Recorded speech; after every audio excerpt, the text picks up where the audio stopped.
나에게 벌을 주는 건 나 자신이다. 한 여성이 나를 찾아왔다. 몇 년 동안 기질적 병변으로 고생하던 여성이었다.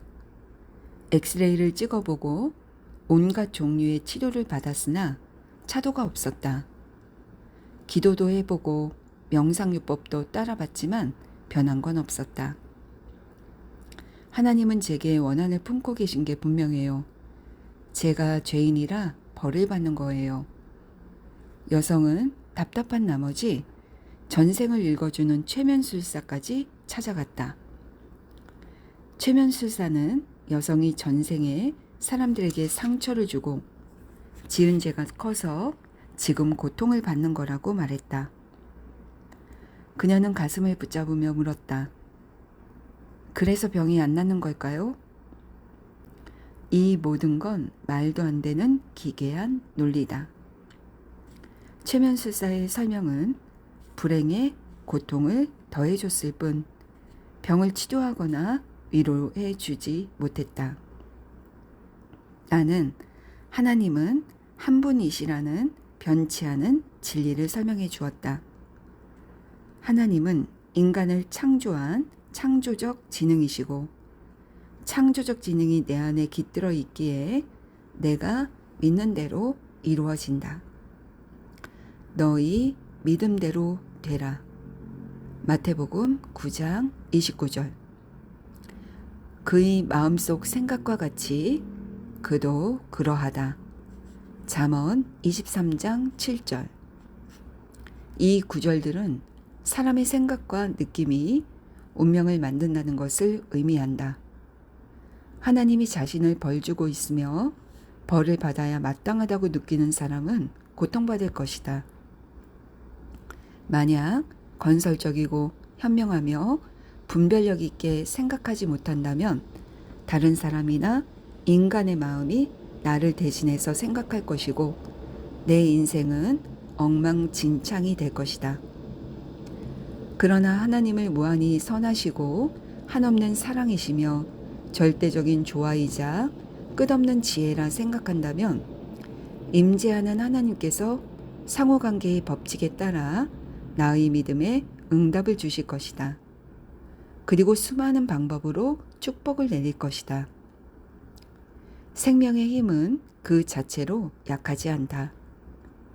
생명의 힘을 어떻게 사용하느냐가 중요하다. 원자력 역시 그 자체로는 악하지 않지만 사용하는 방식에 따라 좋을 수도 나쁠 수도 있다. 사람들은 전기를 사용해서 다른 사람을 죽일 수도 있고 진공 청소기로 바닥을 깨끗하게 청소할 수도 있다. 물은 목마른 아이의 갈증을 해소할 수도 있지만 물에 빠진 아이를 익사시킬 수도 있다. 인간의 생각이 세상에 있는 사물의 용도를 결정한다. 세상의 힘과 물체를 어떻게 사용할지 결정하는 건 인간의 마음이고 인간의 마음에서 선과 악의 움직임을 결정하는 건 하나의 힘, 창조력밖에 없다. 창조력은 온전하고 순수하며 완벽하며 인간 내면에 깃들어 있다. 외부의 사물에 힘을 부여하지 않는다면 우주에 드러나는 힘은 없다. 이 여성은 고통받아야 하는 이유에 정당성을 부여하려고 알리바이를 찾고 있었다. 원인은 항상 잠재의식에 있음을 깨닫지 못한 채 밖으로 시선을 돌린 것이다. 나는 그녀에게 이성관계에 관해 말해달라고 부탁했다. 그녀는 사실 5년 전에 바람을 피운 적이 있다고 고백했다. 남편을 두고 바람을 피운 것에 죄의식을 느낀 여성의 말투에는 후회가 가득 묻어났다. 기질적 병변이 생긴 진짜 이유는 양심의 가책을 내려놓지 못했기 때문이다. 그녀는 신이 벌을 내린 것이 아니라 스스로가 벌 주고 있다는 것을 깨달았다. 생명이나 하나님은 벌을 내리지 않는다. 손가락에 화상을 입었으면 생명의 원리에 따라 물집이 생기고 새살이 돋아나면서 피부가 온전한 상태로 회복된다. 비위생적인 음식을 먹으면 음식물을 역류시켜 건강을 회복시키려고 한다. 상처를 치료하는 건 의사지만 치유하는 건 하나님이시다 라는 오래된 속담이 있다. 죄책감을 내려놓자 어떠한 치료법과 명상요법으로도 낫지 않았던 병변과 증상이 일주일 만에 사라졌다.